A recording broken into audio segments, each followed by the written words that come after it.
Total anomalous pulmonary venous connection, TAPVC, means first of all definition. TAPVC is a congenital heart defect in which the pulmonary veins do not connect normally to the left atrium. એટલે કે જે pulmonary Wien છે એ લંગ્સમાંથી પછી left એટ્રિયમ સાથે connect થાય એ left એટ્રિયમ સાથે connect હશે નહીં. Instead they connect to the right atrium often by way of the superior vena cava. એટલે કે લેફ્ટ એટ્રિયમની જગ્યાએ રાઇટ એટ્રિયમ સાથે અથવા તો સુપિરિયર વેના કાવા સાથે કનેક્ટ હશે. Relatively rare, it occurs in about 1 in 17,000 live birds. એટલે કે આ કન્ડિશન રેર છે. 17,000 એક ચાઇલ્ડ આવું હોય.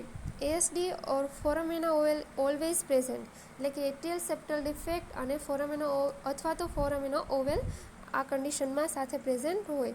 Right to left shunt account for only 1 to 2% of CHD. એટલે કે ટોટલ જે કન્જેનાઇટલ હાર્ટ ડિસીઝની કન્ડિશન હોય એમાંથી આવા 1-2% કેસ હોય છે.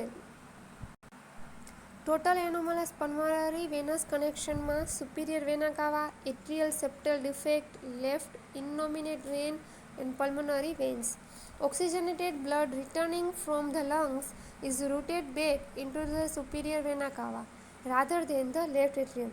એટલે કે જે ઓક્સિજનેટ બ્લડ છે એ પલ્મોનરી વેઇન થ્રુ લેફ્ટ એટ્રિયમમાં આવવું જોઈએ એની જગ્યાએ શું થશે, સુપિરિયર વેના કાવામાં જાય અથવા તો લેફ્ટ એટ્રિયમની જગ્યાએ રાઇટ એટ્રિયમમાં જાય. The presence of an atrial septal defect is necessary to allow partially oxygenated blood to reach the left side of the heart. એટલે કે એએસડીની કન્ડિશન પ્રેઝન્ટ હોય તો એના લીધે જે ઓક્સિજનેટ બ્લડ છે એ શું થશે કે પાસ થઈ શકશે left એટ્રિયમમાં.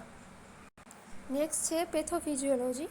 ઓક્સિજનેટેડ blood that would normally enter the left atrium now enter the right atrium and passes through the right ventricle. એટલે કે જે ઓક્સિજનેટ બ્લડ હોય નોર્મલી શું થતું હોય કે પલ્મોનરી વેઇન થ્રુ આવે લેફ્ટ એટ્રિયમમાં જાય ત્યાંથી લેફ્ટ વેન્ટ્રિકલમાં અને એઓર્ટામાં જાય. પણ હવે આ કન્ડિશનના લીધે શું થશે એ લેફ્ટની જગ્યાએ રાઇટ એટ્રિયમમાં જશે અને ત્યાંથી right વેન્ટ્રિકલમાં. As a result, the pressure on the right side of the heart increase leading to hypertrophy. એટલે આ કન્ડિશનના લીધે શું થશે કે હાઇપરટ્રોફી થઈ શકે. TAPVC is incompatible with life unless there is an associated defect present that allow for shunting of blood from the highly pressured right side of the heart.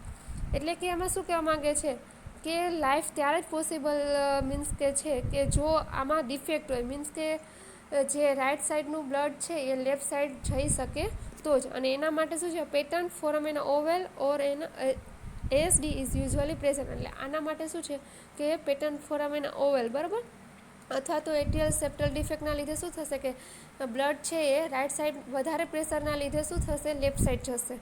એટલે ઓક્સિજનેટેડ blood શું થશે કે લેફ્ટ એટ્રિયમમાં પહોંચી શકશે અને બોડીમાં સપ્લાય થઈ શકશે.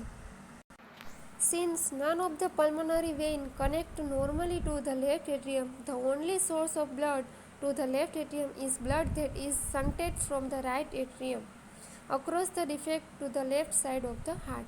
એટલે કે આમાં શું કહેવા માંગે છે કે જો એક પણ વેઇન લેફ્ટ એટ્રિયમ સાથે કનેક્ટ ના હોય તો જે આ શન્ટ પ્રેઝન્ટ હશે બરાબર એએસડી કે ફોરામેનો ઓવેલ એ ઓનલી એક સોર્સ છે કે એના લીધે જે ઓક્સિજનેટ બ્લડ છે એ શું થાય કે લેફ્ટ સાઈડ એ લેફ્ટ એટ્રિયમમાં આવી શકે.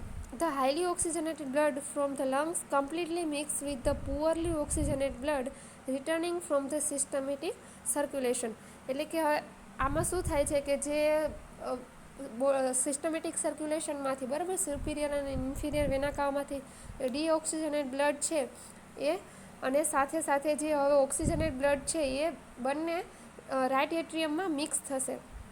This cause an overload of the right atrium and right ventricles. એટલે આના લીધે ઓવરલોડ જોવા મળે. The increased blood volume going into the lungs can lead to pulmonary hypertension and pulmonary edema. એટલે કે પછી હવે રાઇટ વેન્ટ્રિકલમાંથી પાછું પલ્મોનરી આર્ટરી થ્રુ લંગ્સમાં જાય એટલે એના લીધે શું થશે કે પલ્મોનરી હાઇપરટેન્શન અથવા તો પલ્મોનરી ઇડીમાની કન્ડિશન જોવા મળે. હવે નેક્સ્ટ છે ટાઈપ. એમાં first સુપ્રાકાર્ડિયાક type 1. The pulmonary veins drain into the right atrium through the superior vena cava. એટલે કે જે પલ્મોનરી વેઇન છે કોની સાથે કનેક્ટ હશે સુપિરિયર વેના કાવા દ્વારા. પછી second cardiac. There are two types. The right pulmonary vein can directly the pulmonary vein can directly enter into right atrium. બરાબર, એટલે કે રાઇટ એટ્રિયમ સાથે ડાયરેક્ટ કનેક્ટ હશે. અને or the pulmonary vein can drain into the coronary sinus, અથવા તો coronary sinus સાથે connect હશે. Next, infracardiac. The pulmonary veins drain into the right atrium through the liver vein અથવા તો hepatic vein and the inferior vena cava, એટલે કે pulmonary van આની સાથે કનેક્ટ હોય. અને નેક્સ્ટ છે mixed. The pulmonary vein split up and drain partially to more than one of these option, એટલે કે એવું મીન્સ કે આ બધા ઓપ્શન સાથે કનેક્ટ હોઈ શકે, મીન્સ કે એક કરતાં વધારે સાથે, કે સુપિરિયર વેના કાવા સાથે પણ હોય અને એક વેન છે રાઇટ એટ્રિયમ સાથે બી હોય, એટલે મિક્સ ટાઈપનું. આ ડાયાગ્રામ છે સુપ્રાકાર્ડિયાકની છે, જેમાં પલ્મોનરી વેન છે એ સુપિરિયર વેના કાવા સાથે કનેક્ટ છે. આ કાર્ડિયાક ટાઈપ છે કે જેમાં પલ્મોનરી વેન એ ડાયરેક્ટ રાઇટ એટ્રિયમ સાથે કનેક્ટ છે.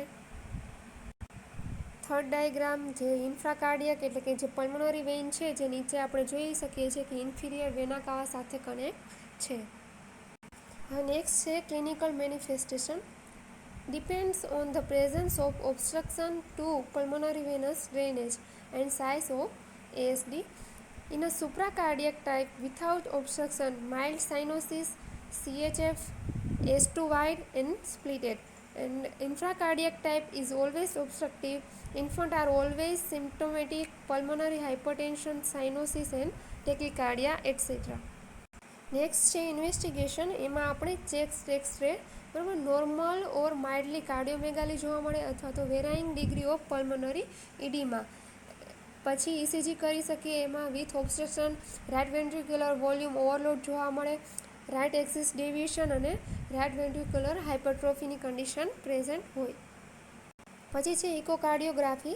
એમાં confirm the diagnosis is right heart volume overload, ASD if present, right and left atrial level shunting, pulmonary vein, site of drainage and degree of obstruction. અને cardiac catheterisation કહી શકીએ to visualise the abnormal connection of pulmonary vein, particularly if an obstruction is present. Next છે treatment option. TAPVR requires open heart surgery in all cases. Critically ill newborn will have surgery immediately. If the child is not critically ill, doctor may wait up to 2 months to perform surgery depending on the strength of the child and on the heart anatomy.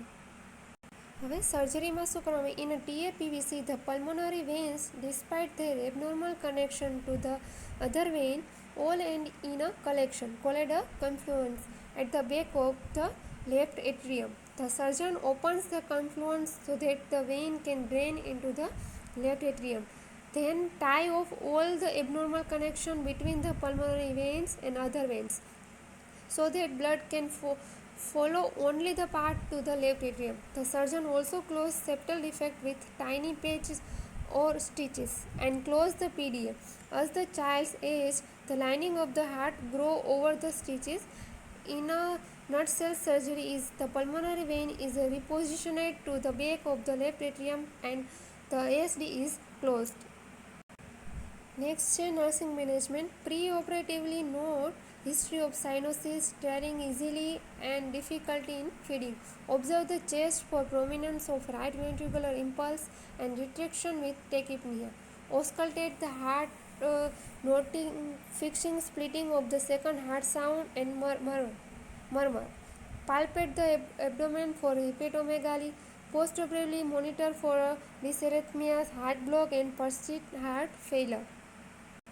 Next છે prognosis. Prognosis without surgery is poor, with 80% of systematic infant dying before 1 year of age. There is no long-term palliative intervention for TAPVD and total correction is necessary for all cases. The long-term results for survivor of the surgery are generally good.